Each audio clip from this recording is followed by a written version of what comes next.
It could have been the story of cricket's greatest irony had Sachin Tendulkar, the beacon of modern-day batting, bowed out of the game's ultimate trophy without ever having touched it.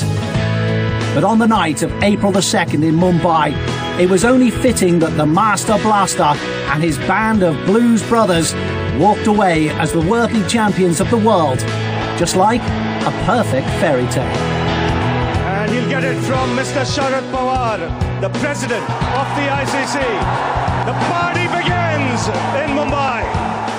You know, as a young boy, I grew up dreaming of lifting the trophy someday. But ask the little master, and he's still hungry for more.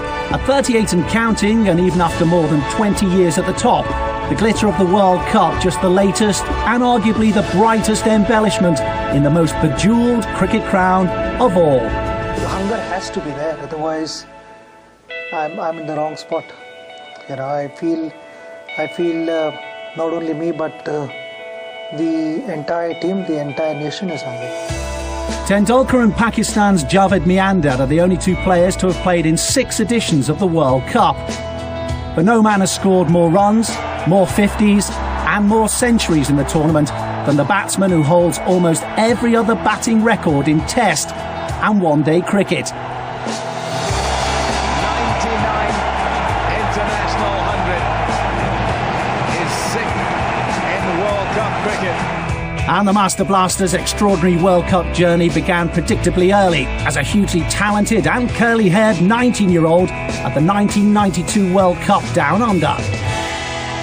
It was rather exciting because, you know, I grew up watching those big tournaments played in Australia and under lights. It was fascinating, and I always had this dream of playing in Australia. And to actually be part of the World Cup in 1992 was an unbelievable experience. And I clearly remember we went to Australia in November, and by the time we got home it was mid-March or so, something like that.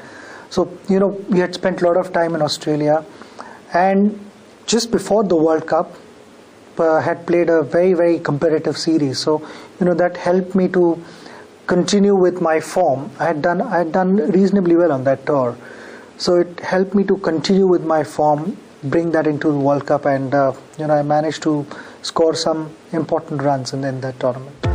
Tendulkar's first World Cup had yielded 283 runs from 8 matches at an average of 47.16. But by the time the next finished on his home soil, Tendulkar was a phenomenon, almost doubling that tally thanks to a couple of centuries.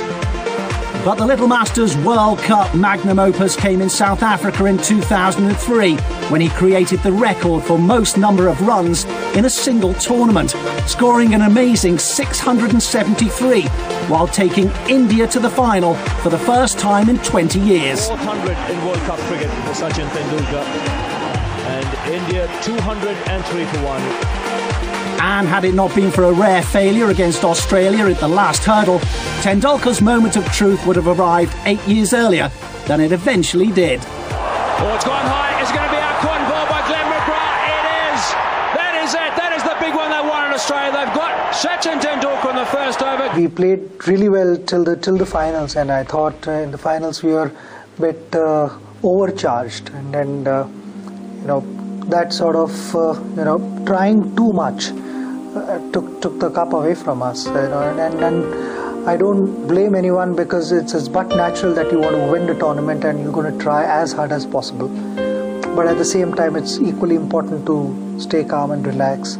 It was our first final, so you know, it was a big moment for us, and we needed the cup badly, so you know, we tried everything possible. At least 3 members of that squad have quit the international scene today, and only 6 from the original 15 form part of India's World Cup winning unit this time round. And with 482 runs, including 2 centuries this tournament, it's amazing how invaluable Tendulkar has remained to a team that has seen so much change over the years. Yes, there is a lot of difference. I believe that today there are more match winners in the team. There are more players who are better geared to play all across the world and perform and win matches. There are individuals who can actually have a major impact on the result of the match, and the attitude is different. The self-belief is there, and that is most important. In a team, you'll always have 3-4 individuals performing better than the rest, but it is also equally important that the rest of the players play a good supporting role, and that is happening in this team. Only the truly great define their own destiny. A first World Cup win for Tendulkar in what could be a final World Cup outing. A glittering triumph for one of the greatest cricketers the game has ever seen.